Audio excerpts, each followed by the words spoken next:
Street vendors या खोमचे वाले, जिन्हें हम ठेले वाला, रेडी वाला, फेरी वाला आदि के नाम से जानते हैं, शहर की अनौपचारिक अर्थव्यवस्था के महत्वपूर्ण अंग हैं। ये लोग हमारे घरों तक सस्ते दरों पर आवश्यक सामान लाने और सेवाएं उपलब्ध कराने में महत्वपूर्ण भूमिका अदा करते हैं। कोविड-19 के कारण लगाए गए लॉकडाउन के दौरान उनकी आजीविका पर बुरा प्रभाव पड़ा है। वो सामान्यतः थोड़ी पूंजी के साथ काम करते हैं, जो लॉकडाउन के दौरान संभवतः समाप्त हो चुकी है। इसीलिए स्ट्रीट वेंडर्स को फिर से काम शुरू करने के लिए वर्किंग कैपिटल हेतु ऋण की आवश्यकता है। स्ट्रीट वेंडर्स की तत्काल आवश्यकता को पहचानते हुए आवासन और शहरी कार्य मंत्रालय ने 1 जून 2020 को पीएम स्वनिधि यानी PM street vendors Atmanirbhar Nidhi street vendors के लिए एक विशेष माइक्रो क्रेडिट की सुविधा शुरू की है। ये केंद्र सरकार की योजना है और इसकी अवधि 31 मार्च 2022 तक है। इस योजना के 3 प्रमुख उद्देश्य हैं।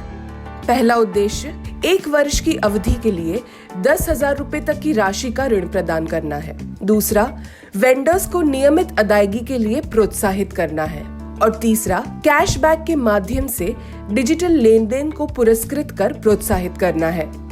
ये योजना राज्यों या संघ राज्य क्षेत्र के उन सभी शहरों कस्बों में लागू की जाएगी जहां पथ विक्रेता अधिनियम 2014 के अंतर्गत नियमावली एवं योजनाएं अधिसूचित कर दी गई हैं, एवं मेघालय राज्य, जिसका अपना स्ट्रीट वेंडर्स अधिनियम है, इसमें शामिल है।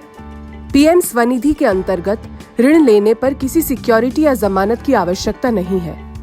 नियमित ऋण अदायगी पर 7% की दर से ब्याज सब्सिडी तिमाही आधार पर डायरेक्ट बेनिफिट ट्रांसफर के माध्यम से सीधे स्ट्रीट वेंडर्स के खाते में जमा हो जाएगी। ब्याज सब्सिडी मार्च 2022 तक उपलब्ध होगी। ऋण के समय से पहले अदायगी पर किसी भी तरह का जुर्माना नहीं लिया जाएगा। समय पर या समय से पहले ऋण अदायगी पर स्ट्रीट वेंडर्स को अगली बार बड़ी राशि का ऋण मिल सकता है। डिजिटल इंडिया की दिशा में बढ़ते हुए इस योजना में डिजिटल लेन देन को विशेष रूप से प्रोत्साहित किया जा रहा है। वेंडर द्वारा 1 माह में 25 रुपए या उससे अधिक राशि के 50 लेन देन करने पर वो 50 रुपए का कैशबैक प्राप्त करेगा।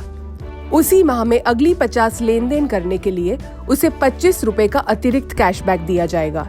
अतिरिक्त 100 या उससे अधिक लेन देन करने पर वो फिर से 25 रुपए प्राप्त करेगा। इसका मतलब ये है कि 1 माह में 200 लेन देन करने पर उनके खाते में 100 रुपए की राशि कैशबैक के रूप में दी जाएगी, यानी साल के लगभग 1200 रुपए मिल सकते हैं। ऋणदायी संस्थाओं और डिजिटल पेमेंट एग्रीगेटर्स जैसे भीम, पेटीएम, गूगल पे, भारत पे, अमेज़न पे, फोन पे इत्यादि के नेटवर्क के माध्यम से कैशबैक प्रोत्साहन का कार्य किया जाएगा। डिजिटल लेन देन के माध्यम से स्ट्रीट वेंडर्स का क्रेडिट स्कोर बढ़ाने में मदद मिलेगी, जो भविष्य में उनकी ऋण की आवश्यकताओं को पूरा करने में सहायक होगी।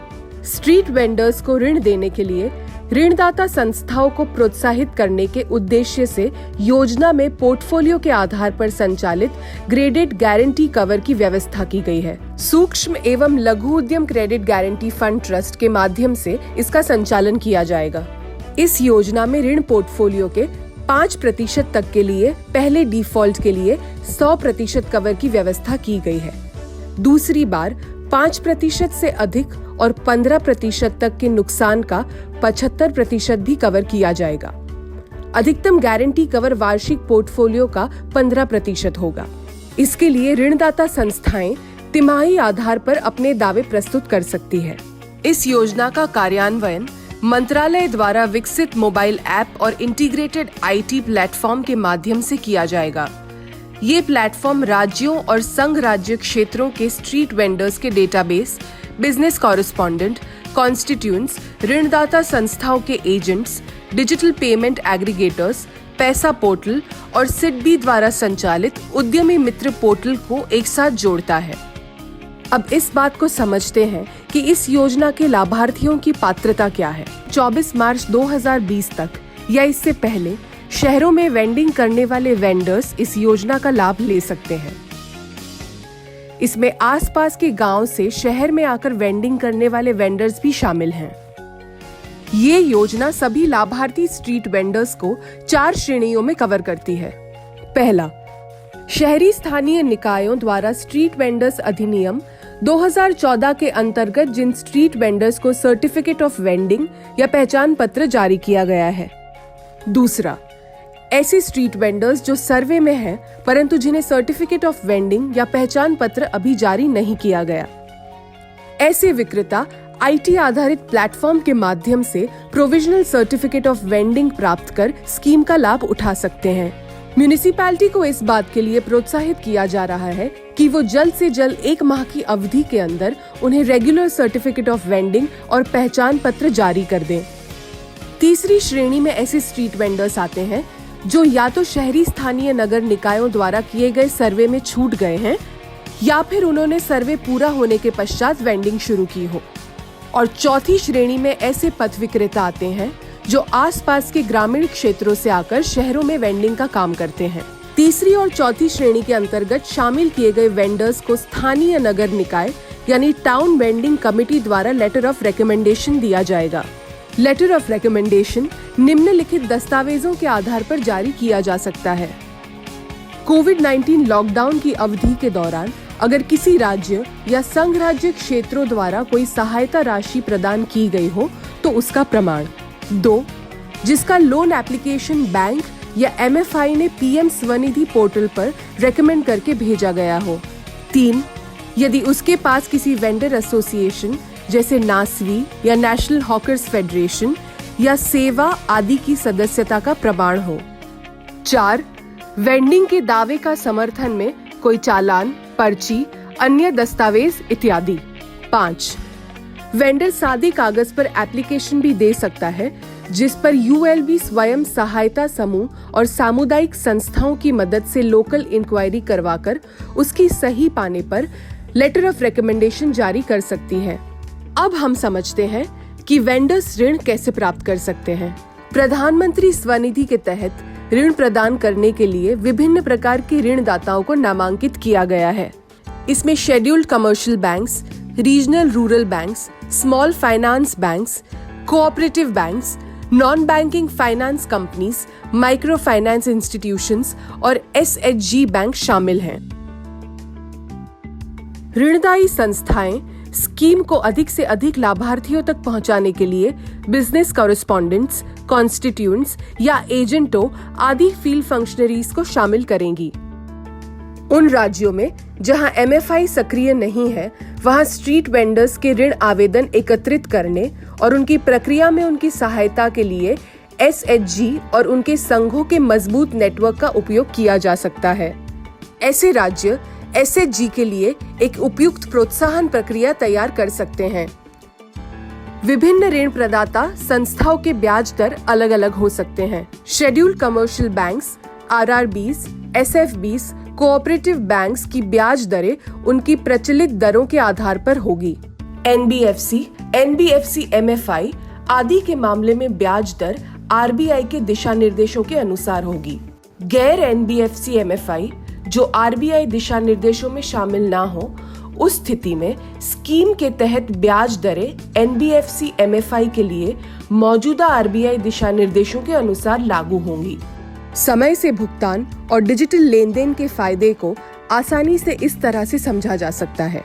24% ब्याज दर पर स्वीकृत 10,000 रुपए के ऋण के लिए ब्याज सब्सिडी और डिजिटल लेन-देन पर कुल लाभ लगभग 1,600 रुपए प्रति वर्ष है, जो ऋण पर भुगतान किए गए कुल ब्याज से भी अधिक है।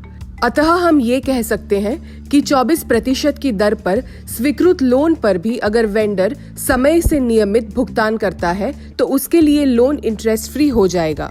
समस्त ऋण आवेदन प्रक्रिया ऑनलाइन है। सबसे पहले पोर्टल या मोबाइल ऐप के द्वारा आधार और मोबाइल नंबर सत्यापित किया जाएगा। सफल सत्यापन हो जाने पर पोर्टल या मोबाइल ऐप पर भरे गए आवेदन और फोटो के साथ सभी संबंधित दस्तावेज अपलोड किए जाएंगे। अपलोड किए गए विवरण पसंदीदा ऋणदाताओं को भेज दिए जाएंगे। यदि कोई प्राथमिकता नहीं दी जाती है तो आवेदन किसी भी इच्छुक ऋणदाता द्वारा चुन लिया जाता है। स्वीकृति या अस्वीकृति पर लाभार्थी को पंजीकृत मोबाइल नंबर पर SMS के माध्यम से सूचित किया जाएगा। आवेदन सफलतापूर्वक जमा हो जाने पर ऋण की स्वीकृति और अदायगी के लिए ऋणदाता संस्था द्वारा दस्तावेजों की समीक्षा की जाएगी। बेहतर ऋण अदायगी रिकॉर्ड को ध्यान में रखते हुए ऋणदाता संस्थाएं जॉइंट लायबिलिटी को प्राथमिकता देते हैं। इसीलिए शहरी स्थानीय निकाय CIG यानी कॉमन इंटरेस्ट ग्रुप के गठन को प्रोत्साहित करते हैं, जिन्हें JLG में परिवर्तित किया जा सकता है। ULB द्वारा ऋणदाता संस्थाओं के साथ कॉमन इंटरेस्ट ग्रुप की सूची एवं ऋणदाता संस्था संबंधित ULB के साथ पात्र JLG की सूची का आदान प्रदान किया जाएगा। सभी हितधारकों का समुचित क्षमता निर्माण योजना का एक महत्वपूर्ण हिस्सा है। नगर निकाय विभिन्न माध्यमों जैसे कि होर्डिंग्स, लोकल रेडियो, टीवी चैनलों द्वारा प्रचार प्रसार करेंगे और डिजिटल माध्यमों जैसे फेसबुक, ट्विटर, यूट्यूब, व्हाट्सएप आदि का उपयोग कर अधिक से अधिक लाभार्थियों तक पहुंचने का प्रयास करेंगे। साथ ही ई-कॉमर्स को बढ़ावा देने के लिए वेंडर्स की क्षमता बढ़ाने के लिए एक रोड मैप भी तैयार करेंगे। स्कीम का कार्यान्वयन शुरू करने के लिए ULB द्वारा सभी हितधारकों की एक प्रारंभिक बैठक आयोजित की जाएगी। अब हम स्कीम के कार्यान्वयन और निगरानी संरचना जान लें। सिडबी स्कीम के संचालन के लिए मंत्रालय की कार्यान्वयन एजेंसी है। केंद्रीय स्तर पर संचालन समिति की अध्यक्षता सचिव, आवासन और शहरी कार्य मंत्रालय, भारत सरकार के द्वारा की जाएगी। राज्य या संघ, राज्य क्षेत्र स्तर पर निगरानी समिति की अध्यक्षता प्रदान सचिव द्वारा की जाती है, जो हर 3 महीने में कम से कम एक बार बैठक का आयोजन करेंगे। तथा ULB स्तर पर स्कीम के कार्यान्वयन की निगरानी नगर निगम आयुक्त अधिकारी की अध्यक्षता में और TVC के सहयोग से की जाती है।